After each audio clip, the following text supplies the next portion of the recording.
It's September the 10th, 2019, and this piece entitled Boredom was written on Christmas, December the 25th, 2018. And the piece originally had a much title, but I'm not going to read that title because it's boring. I was waiting for the Bears game to come on, a West Coast away affair with a 3 o'clock start. I live in a waiting room in an old hospital, a mortal in a good health phase. It was the Sunday before Christmas, and even Trump needs a breather from Trump. For me, every day is the Sunday before Christmas. Who wants to do anything? Once you've done one thing, you've done them all. When my Uncle Fred died in the 1980s, his last words were about ice cream.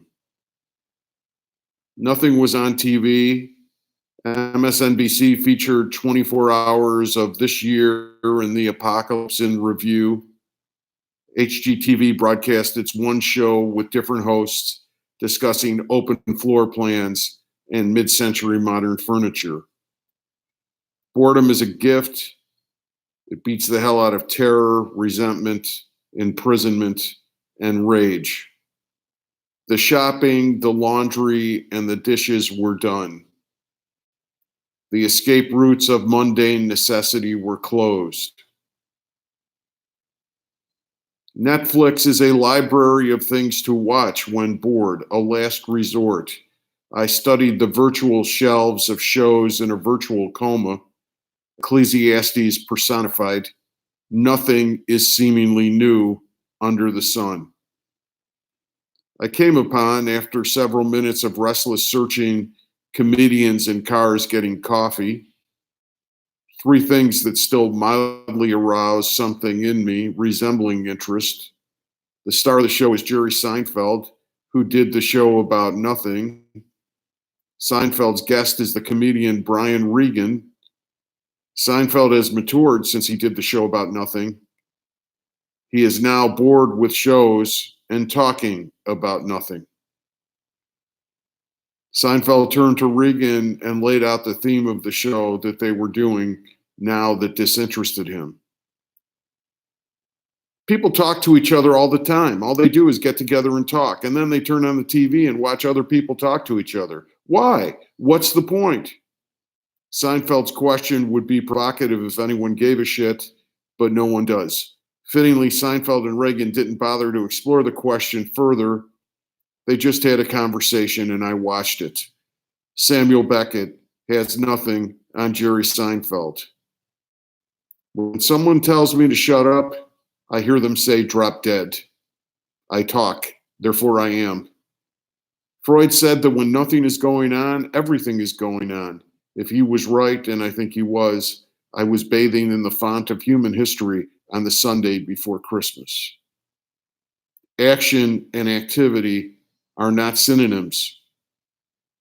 Earlier in the day, in the middle of the night, at the time when it could be Saturday or it could be just Sunday, I watched another Netflix show about nothing, Just Another Version of You, that was the title, an almost honest look at Norman Lear, told mostly in his own words. What makes the talk of distraction good? The listener. The truth of the matter is what matters. Lear wants to justify his life, and there's a lot of evidence to put up a good defense. All in the Family was great popular art on early 1970s commercial television. That's a powerful exhibit A. Lear was a good storyteller. I'm a fan of Norman Lear, but he said his marriage failed because he worked too hard and neglected his family. He said his first wife wound up in a mental hospital because she was a manic depressive. I'm no psychiatrist, but I know that other people drive people crazy too. Sometimes people break their legs because they have osteoporosis. Sometimes they are run over by distracted drivers. and sometimes they are intentionally tripped. Was Lear a womanizer, a bully, a control freak, a sweet man who lost sight of something important, an exile from the home of a mad wife? How would I know? He spends a lot of time talking about workplace politics on the set of Good Times and rushes past the one paragraph most tantalizingly potentially revealing about what kind of man he might be. Jill Soloway told Ari Melber that the artist's transparency is an act of self-hatred. Only someone who hates herself would tell all. That's not my experience. Pain leads to the best art, but isn't the art itself. Art burns the pain away. I've never been burdened by secrets, however. I'm a naive person who lays it all out there to whoever's around. And sometimes I'm rewarded, but most often I'm punished. I usually retreat into a period of convalescence from the wounds of my intimate folly with untrustworthy partners and emerge a little less naive and more discerning of with whom I share my next boring distraction. I'm a sinner like everyone else, but I haven't lived a life of sin. I've hurt people, but never as much as I've been hurt myself. I've had the good fortune of being loved, so I've never seen myself as unlovable, particularly by myself. I am outraged when someone doesn't love me, since like a puppy, I am all too willing to love them. Art makes me feel like an incorrigible fool, an idiot really. But I don't hate fools or morons. I think the whole process is kind of noble. Love is a choice. Anger is not a hateful thing. The hateful feeling is indifference. The world is not boring because there's nothing new under the sun. Ecclesiastes was wrong. The old world is boring at times because new worlds arrive after periods of gestation. And I wonder whether to write about my boredom at all, but now I see the point. Boredom is interesting. I write about that which I don't know, and in so doing, I come to know it a little. Boredom is the time of grace when injury is explained. Lear provides tears and regrets that belie a decent guilt of some kind. Is he blaming himself or is he to blame? My inquiring mind wants to know because that might resonate within me and hint toward the purpose of the boredom of this moment of my life. But the question ultimately leads to the resonance. The answers won't come from Lear. They only come from my contemplation of Lear. It's up to me to find meaning for me in an experience, even the viewing of a mediocre. You selfish human bastards. Boredom gives the illusion that there is no past or future. It also heightens the reality that there is no past or future, a paradox. The past buried or denied is not past at all. In boredom, we distract ourselves, fully expressed in that which we view. We can still go into deeper realms in the manner in which we view it. At least I can. Lear is just another version of me. I just can see more of both versions than he is willing or able to talk about. Paula suggested that we watch the Ellen DeGeneres Netflix special, Relatable.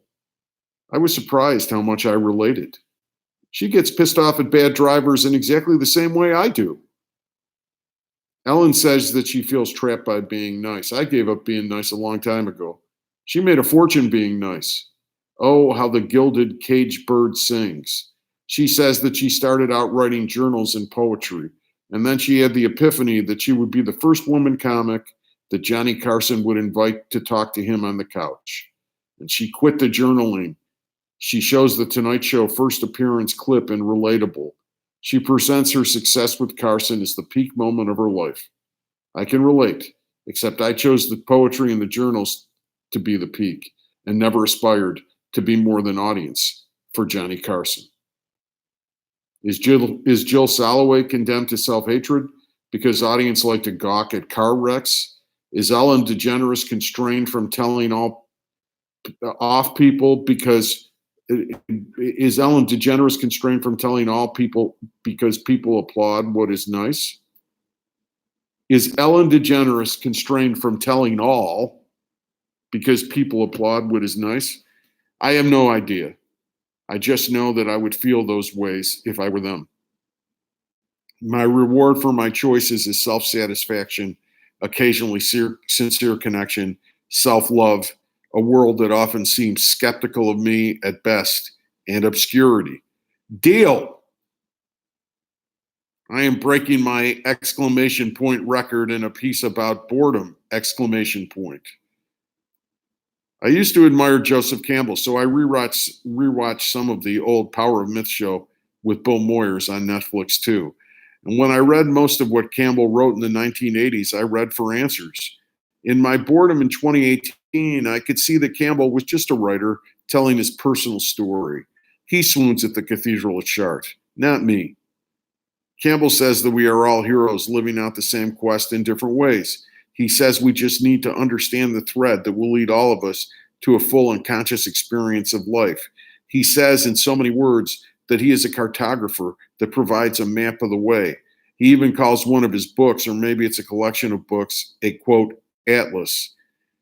Now, I now think that Campbell's right about a universality of human experience. Of course, he's right. But of course, the way is the same for everyone, but inflected by our individuality. Connection with another human being wouldn't be possible if that wasn't true. But I don't personally believe in Campbell's maps, true as they may be. I think you have to write your own myths. The whole process is blown if you know where you're going. If you don't figure it out for yourself, you can never bring the boon back to the world that Campbell says that all heroes provide. We are comedians in cars getting coffee, experiencing life and telling one another our monologues. We are really intelligent dogs sitting next to our masters and masters sitting next to our dogs. Different species living solitary and mysterious existences, enjoying the companionship of one another in our waking hours and thrown down into our particular dreams when we sleep. Once someone told me to shut up, I kept talking. He fired me. His last words to me were, "You've been heard."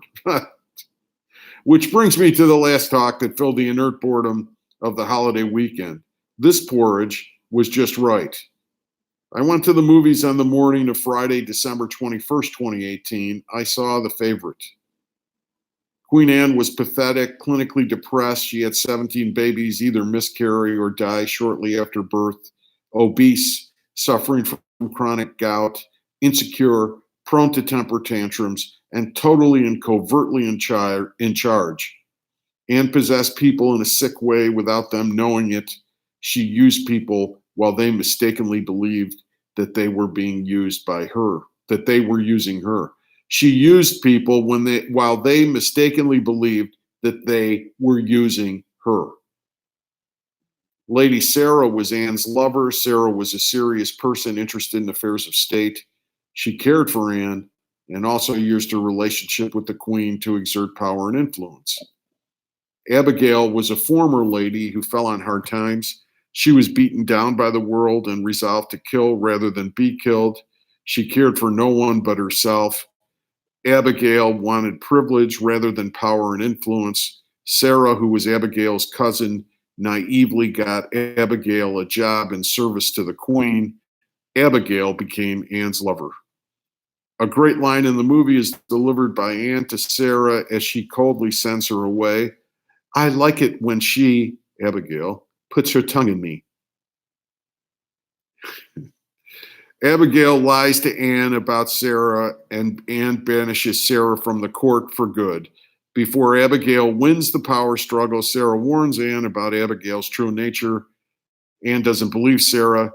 Abigail, on the other hand, provides Anne falsified evidence when she gets rid of her rival.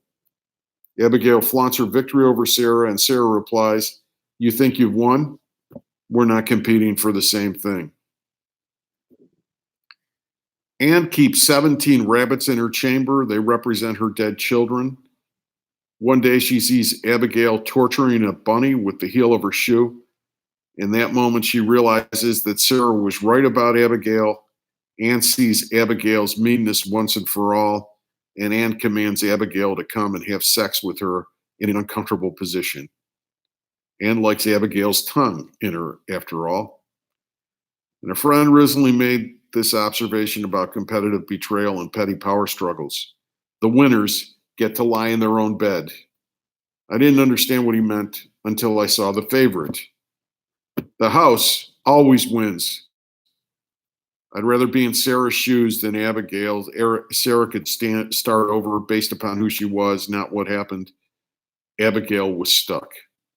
And Sarah's mistake was in thinking she could win her game with the house as her patron. Sarah learned. Abigail's mistake was thinking that the favor of the house would bring freedom, when in fact it made her a concubine. Anne's mistake was in self hatred and giving up on love and replacing love with exploitative possessiveness. I think I just came upon a theory as to the motive of the mass murderer who killed so many people in Las Vegas this summer. No one has been able to figure out why he did it. He was a financially successful man. He was a successful gambler. Maybe his problem was that he won, but he was still in Vegas. He had to put his tongue in Vegas whenever Vegas beckoned him, whether he felt like it or not. He wanted to kill Vegas in a murder-suicide and damn near pulled it off. Maybe he should have just moved somewhere more boring. Copyright 2018, Richard Thomas.